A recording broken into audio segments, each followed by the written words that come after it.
마태복음 24장 15절에서 28절 말씀까지 함께 봉독하시겠습니다.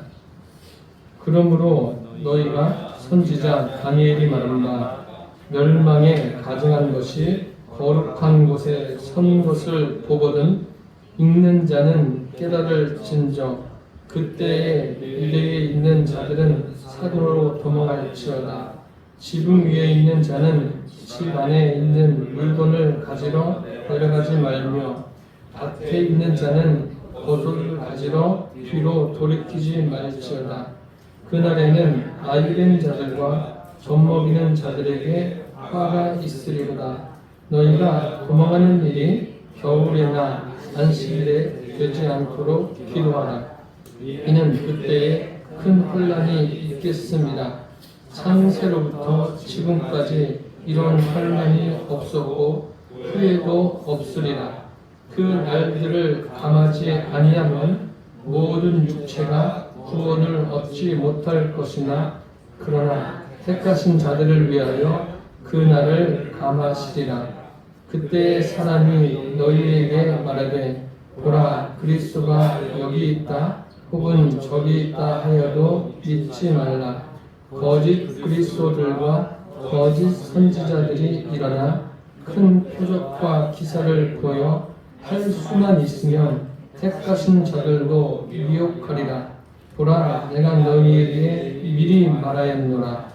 그러면 사람들이 너희에게 말하되 보라 그리스도가 광야에 있다 하여도 나가지 말고 보라 골방에 있다 하여도 믿지 말라. 번개가 동편에서 나서 서편까지 번쩍임 같이 인자의 임함도 그러하리라. 죽음이 있는 곳에는 독수리들이 모일 것이니라. 아멘.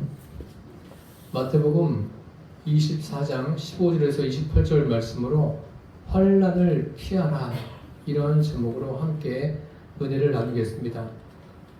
환난의 사전적 의미는 근심과 재난을 아우러 이르는 말 이렇게 되어 있습니다.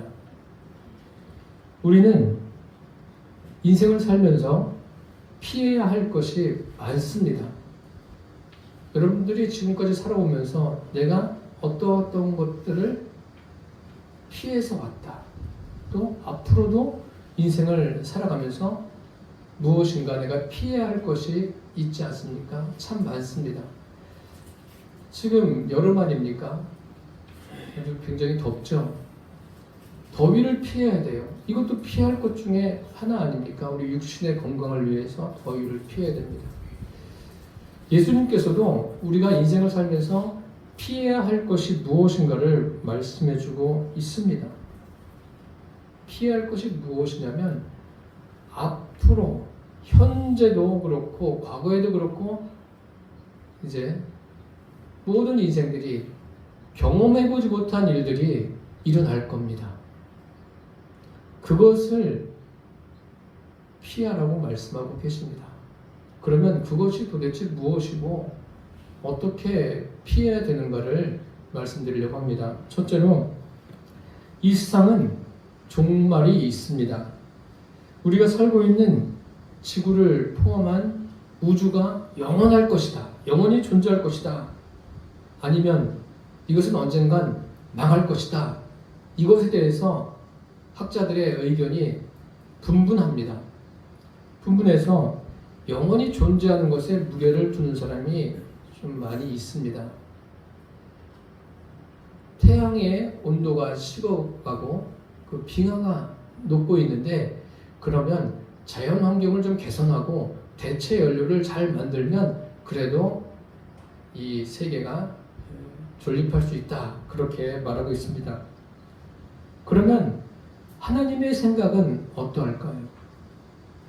여러분들은 인생을 사시면서 하나님이 어떻게 생각하시는가에 좀 관심을 가지고 계십니까? 성경은 지금 우리가 발을 붙이고 사는 이 세상, 이 지구죠? 이 세상뿐만 아니라 온 우주 만물, 우주까지도 영원히 존재한다고 말씀하고 있지 않습니다. 종말을 고할 때가 있다라고 말씀하고 있습니다. 성경만이 종말에 대해서 사람의 종말이나 이 세상의 종말에 대해서 명확하게 제시해주고 있습니다. 그 외에 어느 문서에서도 찾아볼 수 없는 아주 명확한 종말을 우리에게 말씀하고 있습니다. 사실 현대 과학도 이 세상이 영원히 존재한다라고 말하지 않습니다. 지금은 작고하고 이 세상에 없지만 그 스티븐 호킹 같은 분들은 블랙홀 이론을 발표하지 않았습니까? 그래서 모든 것들이 거기에 그냥 탁 빨려 들어갔다. 이것은 어떤 면으로 보면은 그 종말론과 일맥상통한다고 말할 수는 있습니다. 반드시 종말이 있습니다. 개인의 종말도 있고 이 세상의 종말도 있음을 여러분 기억하시고 살게 되기를 바랍니다. 하나님께서 세상을 이제 불로 심판하신다고 그랬어요.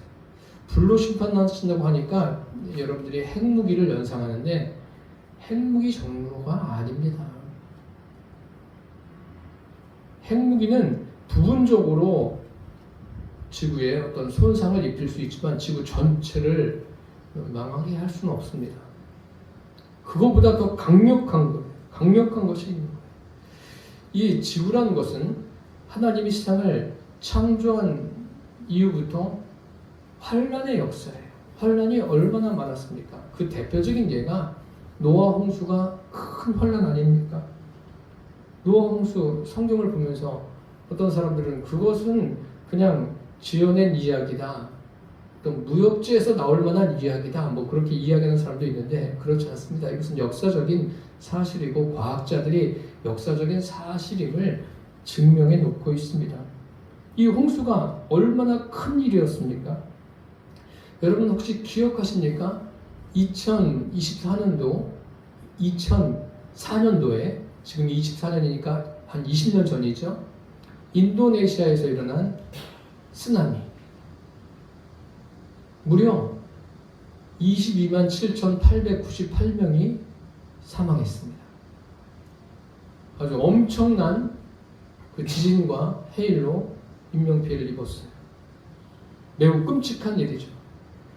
노아 홍수는 이거하고는 비교되지 않는 거예요. 노아 시대에 하나님께서 물로 세상을 심판하십니다. 심판하시면서 그 방주를 만들게 하시고 그 가족들 8명을 구원하십니다. 노아를 포함해서. 나머지 사람들은 다 죽었어요. 죽었다는 게 멸망당한 거죠. 멸망당했는데 그 당시에도 사람이 뭐 얼마 되지 않을 것이다 라고 생각하는 분도 계시겠지만 그렇지 않습니다. 지금 현재 살고 있는 인구보다 더 많으면 많았지 적진 않았을 겁니다. 그것은 어떻게 할 수 있습니까? 과학자들이 이미 밝혀낸 거예요. 얼마나 많은 동식물들이 죽었으면 그것이 매몰되어서 된 원유가 지금까지도 쓰고 있지 않습니까? 아주 굉장히 끔찍한 사건이에요, 노아 홍수. 왜 하나님이 그것을 우리에게 보여주셨을까요? 경고하시는 거죠. 이제 그거보다 반대로 더 큰 일이 있는 거예요. 불로써 세상을 심판하신다고 말씀하고 계십니다. 이런 환란, 어느 정도의 환란입니까? 오늘 본문에 예수님께서 명확하게 말씀하시죠. 21절에 보니까 이는 그때에 큰 환란이 있겠습니다. 창세로부터 지금까지 이런 환란이 없었고 후에도 없으리라. 무섭지 않으세요? 저는 읽을 때마다 좀 무섭습니다. 왜 무섭냐면 그리스도인들은 이 환란을 피할 수 있지만 비그리스도인들은 이 환란을 당하는 거예요. 영원토록 말입니다. 그런데 이게 무섭지 않습니까?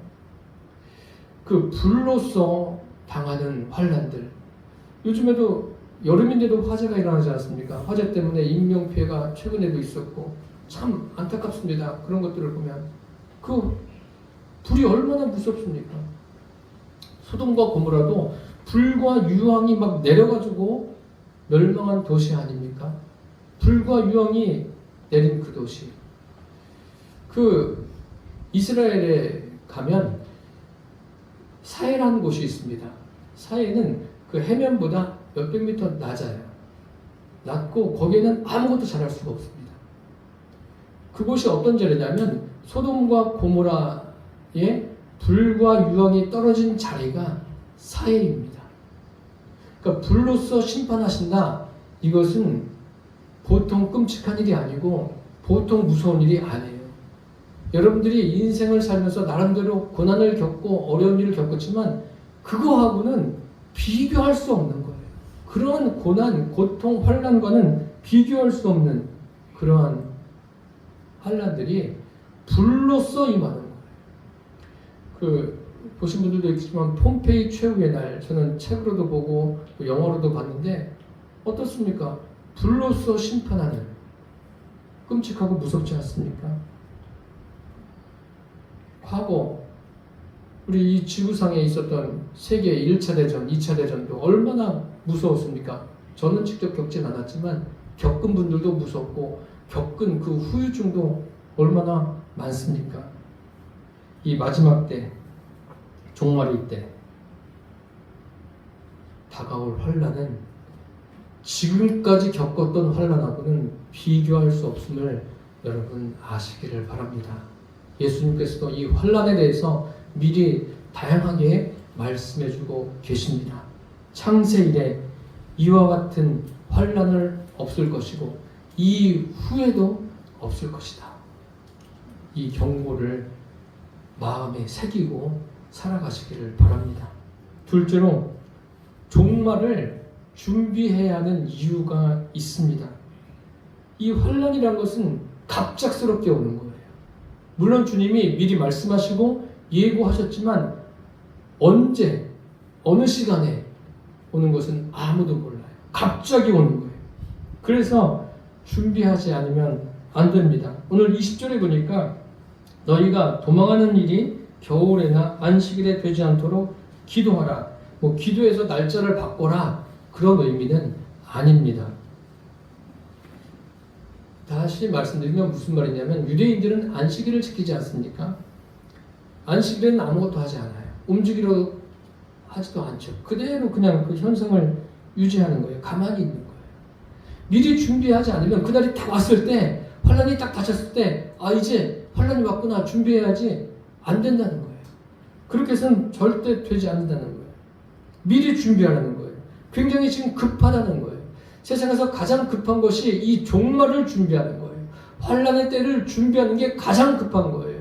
우리 한국 사람들 굉장히 급하지 않습니까? 빨리빨리 다른 거 빨리빨리 하는데 종말을 준비하는 것은 빨리빨리 하지 않는 분들이 참 많이 있습니다. 겨울에 나지 않게 하라. 이게 무슨 말입니까? 겨울은 우리가 경험해봐서 알지만 춥지 않습니까? 움츠러들어요. 활동이 좀 적습니다. 그런데 이렇게 우리가 이런 것을 준비하는데도 시간이 걸려요. 준비한다고 빨리 몇 시간 내에 준비되어지는 게 아닙니다. 미리미리 준비해야 돼요. 급하게 온다는 것을 여러분 잊지 않기를 바랍니다. 창세 이후로 이런 일은 없어요.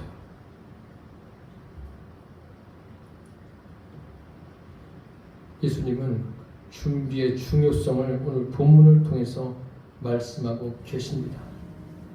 환란의 징조는 뭐예요? 징조는 오늘 15절에 있는 대로 그러므로 너희가 선지자 다니엘이 말한 바 멸망에 가증한 것이 거룩한 곳에 선 것을 보거든 읽는 자는 깨달을진저.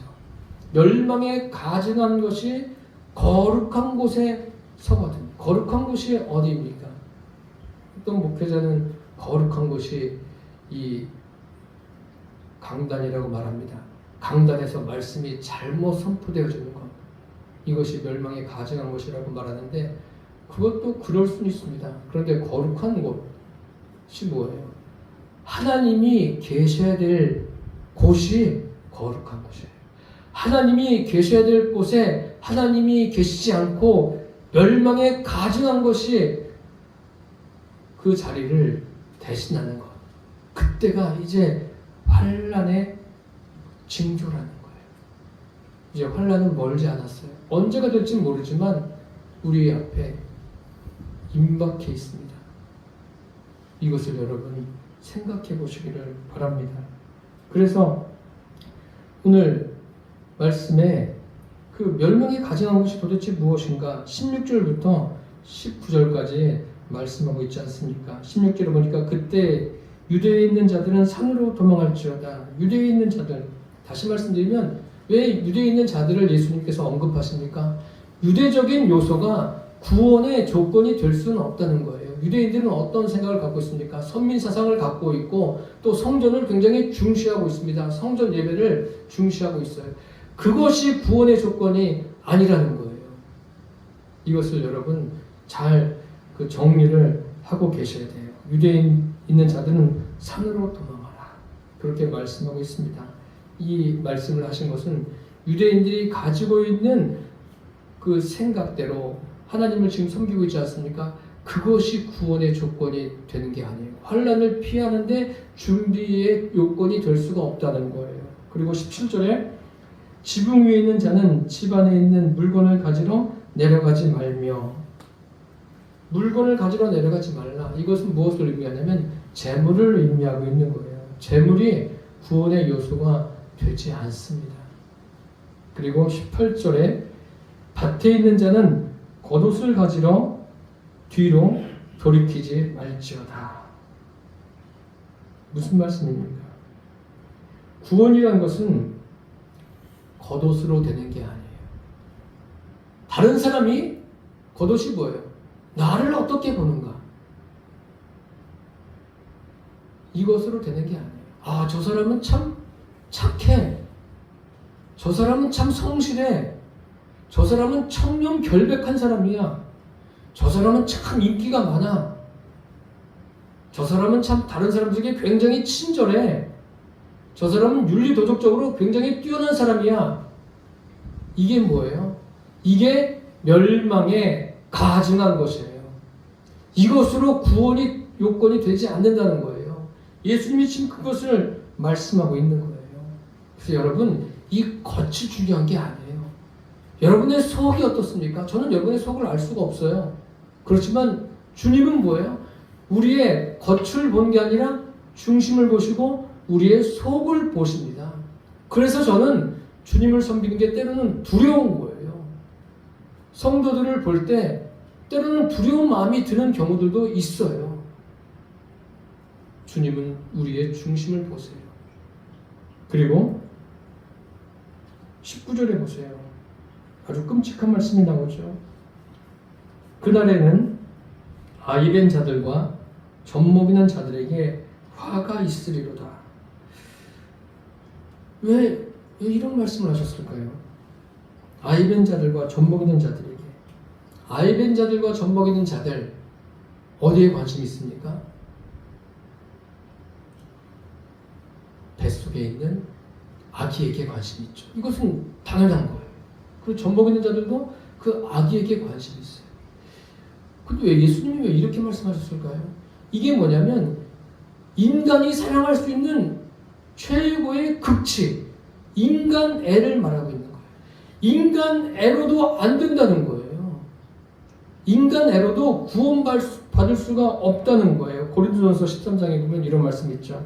내가 있는 재물을 다 팔아서 가난한 자에게 주고 그리고 내 몸을 불사르게 내어줄지라도 사랑이 없으면, 자꾸 사랑하니까 사람들은 인간적인 사랑, 인본적인 사랑에 접근하는데 그게 아니에요. 성령으로 거듭나서 성령으로 되어지는 그 사랑을 말씀하고 있는 거예요. 그래서 헬라어로 아가페라고 말하고 있지 않습니까?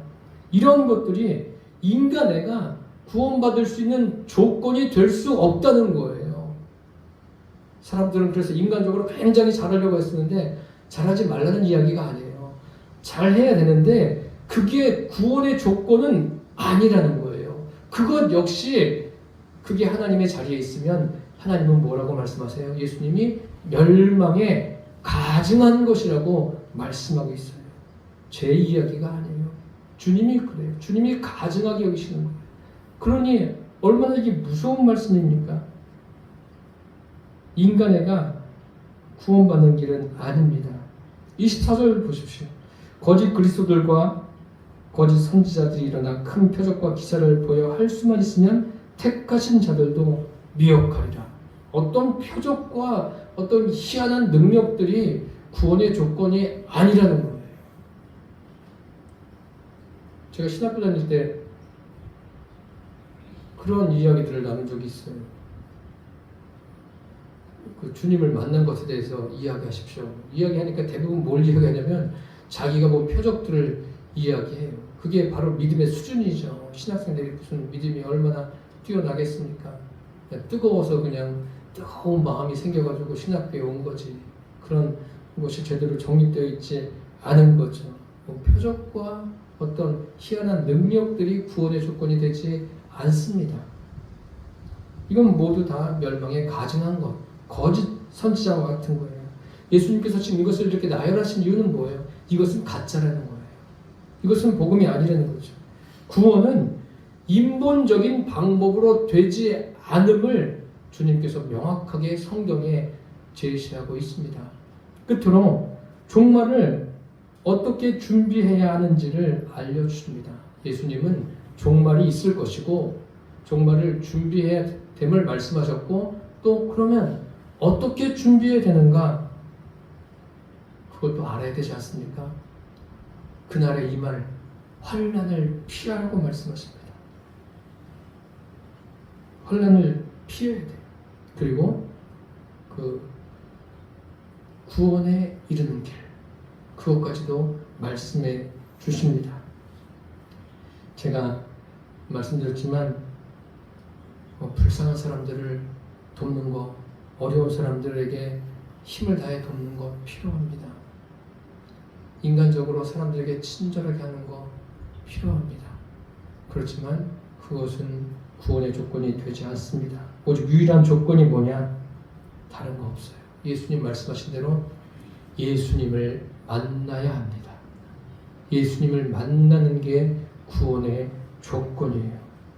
그 23절과 24절에 보십시오. 이것을 말씀하시는 이유가 왜 그러는지 우리가 지금 설교를 듣는 시간이지만 같이 한번 생각해 보세요. 그때 사람들이 너희에게 말하되 보라 그리스도가 여기 있다 혹은 저기 있다 해도 믿지 말라. 거짓 그리스도들과 거짓 선지자들이 일어나 큰 표적과 기사를 보여 할 수만 있으면 택하신 자들도 미혹하리라. 이 거짓 그리스도를 말하는 거 아닙니까? 이 거짓 그리스도, 사람들이 이렇게 생각한다는 건 뭐예요? 그리스도가 있다는 것을 알고 있는 거예요. 사람들은 알고 있는 거예요. 예수님을 만나야 구원을 받는다. 이런 것은 상식적으로 알고 있다는 거예요. 이 그리스도인들에 대한 이야기 아닙니까? 그러면 여러분 어떻게 하면 예수 그리스도를 만날 수 있습니까? 예수님을 만나는 문제는요, 삶과 죽음의 문제예요. 이 땅에 태어난 사람들에게 가장 중요한 게 예수님을 만나느냐 만나지 못하느냐 이거예요. 먹고 사느냐 어렵게 사느냐 이것은 그 다음의 문제예요. 유일한 구원의 길이 어디에 있습니까? 예수님이 말씀하시지 않습니까? 내가 곧 길이요 진리요 생명이니 나로 말미암지 않고는 아버지께로 올 자가 없느니라. 생명의 문제예요. 생명의 문제. 지금 생명의 문제를 다루고 있는 거예요. 교회는 영적인 생명의 문제를 다루는 거예요. 그래서 목회자들이 깨어 있어야 되고 성도들도 깨어 있어야 돼요. 28절에 보십시오. 28절에 죽음이 있는 곳에는 독수리들이 모일 것이니라. 죽음이 있는 곳에 독수리들이 모인다고 그랬어요. 그러면 독수리라는 것이 무엇입니까?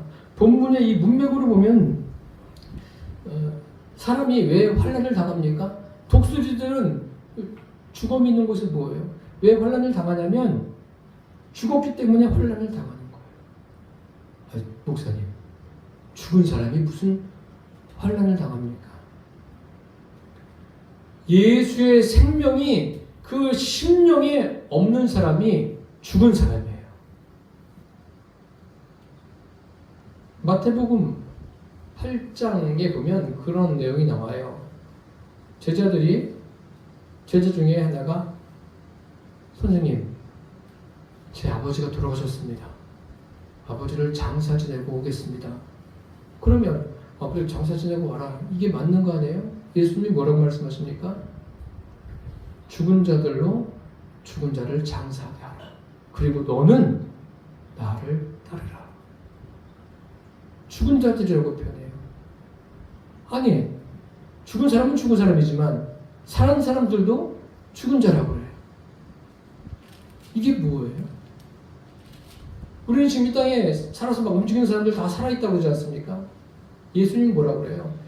예수님의 생명이 사람 안에 없는 사람들이 살아있는 거고 예수님의 생명이 없는 사람들은 죽은 자다. 이렇게 말씀하셔요. 그러니까 여러분 가장 가까이 있는 여러분의 가족들, 부모가 됐든 형제가 됐든 자녀들이 됐든 예수 안 믿으면 뭐예요? 죽은 자들이에요. 참 말하기가 불편하시죠? 그거를 정확하게 정립하고 있어야 돼요. 그래야지 내 가족에게 정말 진심으로 복음을 전할 수 있는 거예요. 아, 죽은 자구나. 그러니까 오죽하면은 어떤 목사님의 딸이 결혼을 앞두고 있었어요. 그런데 남편이 예수를 안 믿어요. 아니, 교제하는 사람이. 그리고 목사님이 고민하다 그랬대요. 야, 너 시체하고 결혼할래? 아, 이런 가혹한 말이 어디 있어요? 그런데 그 표현이 맞는 거예요. 예수님의 생명이 없는 사람은 예수님 보실 때 시체예요. 그거를 명확하게 해두셔야 돼요. 예수님이 그렇게 말씀하셨어요. 그래서 예수님을 만나는 문제가 세상에서 제일 첫 번째 돼야 되는 일이고 제일 중요한 일이고 죽을 때까지 제일 중요한 일이에요. 예수님을 만나야 됩니다. 예수님께서 십자가에서 고난받으시고 죽으시고 무덤에 장사된 지 3일 만에 부활하셨어요. 그리고 제자들과 함께 계시다가 그들 보는 앞에서 승천하시면서 어떤 일을 하셨습니까? 너희 기다려라. 아버지의 약속하신 것을 기다려라. 너희들은 몇 날이 못 돼요? 성령을 받으리라. 그 성령이 누구예요? 보혜사 성령님이세요. 그분이 내 안에 임하셔야 그게 구원이에요. 그래서 요한복음에 보면 물과 성령으로 나지 아니하면 하나님 나라에 들어갈 수 없다. 하나님 나라를 볼 수 없다. 말씀하셔요. 예수님, 우리가 만나야 될 예수님은 어떤 분입니까? 26절과 27절에 보시면 그러면 사람들이 너희에게 말하되 보라 그리스도가 광야에 있다 하여도 나가지 말고 보라 골방에 있다 하여도 믿지 말라. 번개가 동편에서 나서 서편까지 번쩍임같이 인자의 임함도 그러하리라. 예수님은 어떤 분이세요? 시간과 공간을 초월하는 분이십니다. 살아계신 하나님이십니다. 저와 여러분이 만나야 되는 예수님은 바울이 만난 것처럼 부활하신 예수님, 보혜사 성령님을 만나야 돼요. 그분을 내 안에 모셔드려야 돼요. 영접해야 돼요. 이것이 구원이에요. 이것이 앞으로 있을 대환란을 피할 수 있는 유일한 길입니다. 우리 심령 속에 주님을 모셔드려야 합니다. 멸망에 가증한 것들로는 절대 되지 않습니다. 유대인들의 그 사고방식, 삶의 방식, 종교 방식으로 되지 않습니다. 물질로 되지 않습니다.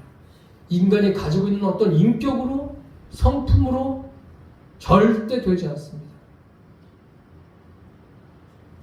무엇으로 되는 겁니까? 내 심령의 주님을 모셔야 돼요.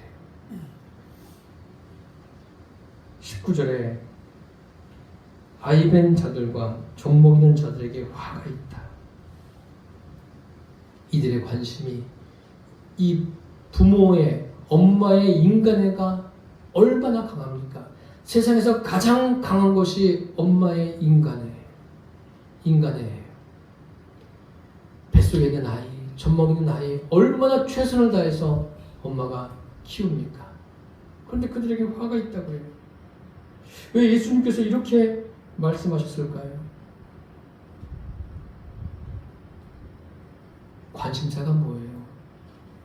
그 아이 아닙니까?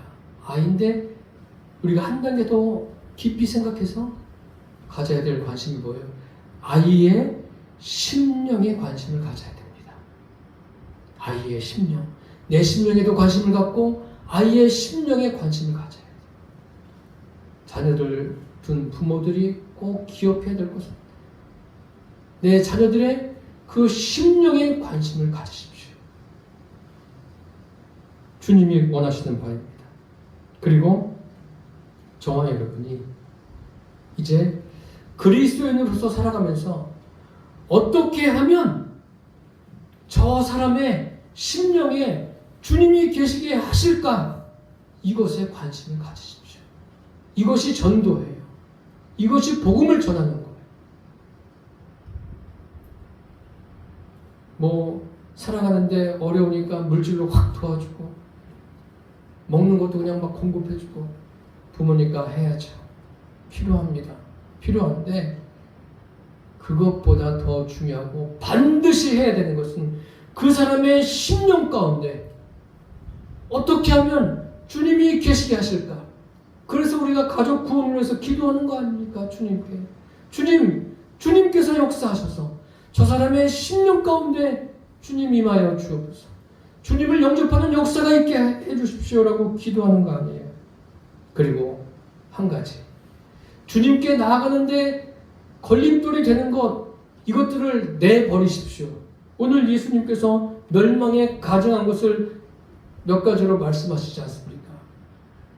인간이 가지고 있는 그 종교 행위가 주님께 나가는데 방해가 된다면 다 배제해야 돼요. 버려야 돼요. 물질도 마찬가지예요. 물질도 필요한데 예수님께서 오죽하시면 물질로 이렇게 말씀하시겠습니까? 말씀하시는 이유를 아셔야 돼요. 그것이 주님이 계셔야 될 자리에 있으면 안 돼요. 그러면은 배제하십시오. 주님이 계신 자리에서 물리치십시오. 내려가게 하십시오. 오직 주님이 계신 곳에는 주님이 계셔야 돼요. 내 심령에도 누가 계셔야 됩니까? 주님이 계셔야 돼요. 항상 저와 여러분 안에 주님이 성령으로 임하여 계심을 늘 인식하며 살아가게 되기를 바랍니다. 주님께서 우리로 하여금 이 땅에서 살게 하신 목적은 딱 한 가지예요. 이 땅에 사는 동안 그 심령에, 각자의 심령에 살아계신 하나님을 주인으로 영접할 수 있는 기회가 이 땅에서만 있습니다. 그래서 이 땅에서 살도록 허락하신 거예요.